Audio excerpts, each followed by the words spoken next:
इयत्ता चौथी परिसर अभ्यास भाग 2 धडा दुसरा संतांची कामगिरी या धड्याचे संपूर्ण स्वाध्याय आपण पाहणार आहोत। प्रश्न पहिला, रिकाम्या जागी योग्य शब्द लिहा। अ, संत नामदेव टिंबटिंब निसिम भक्त होते। उत्तर, विठ्ठलाचे।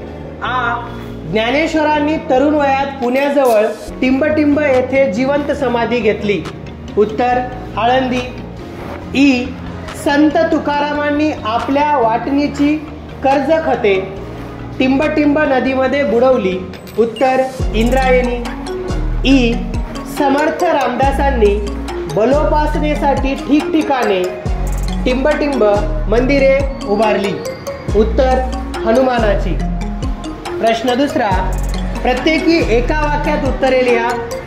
अ, श्री चक्रधर स्वामींना कोणते भेदभाव मान्य नव्हते?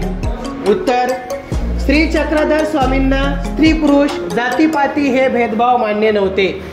आ, संत नामदेवांनी लोकांच्या मनात कोणता निर्धार निर्माण केला? उत्तर, संत नामदेवांनी लोकांच्या मनात धर्मरक्षणाचा व भक्ती मार्गाचा खंबीर निर्धार निर्माण केला। ई, संत एकनाथांनी लोकांना कोणता उपदेश केला? उत्तर, संत एकनाथांनी लोकांना कोणताही उच्च नीच भेदभाव मानू नका, प्राणीमात्रांवर दया करा असा उपदेश केला। पुढील प्रश्न ई, समर्थ रामदासांनी कोणता संदेश दिला? उत्तर, समर्थ रामदासांनी लोकांना सामर्थ्य आहे चळवळीचे, जो जो करील तयाचे हा संदेश दिला। पुढील प्रश्न तिसरा, 2-3 वाक्यात उत्तरे लिहा। अ, संत ज्ञानेश्वर झोपडीत दार बंद करून का बसले?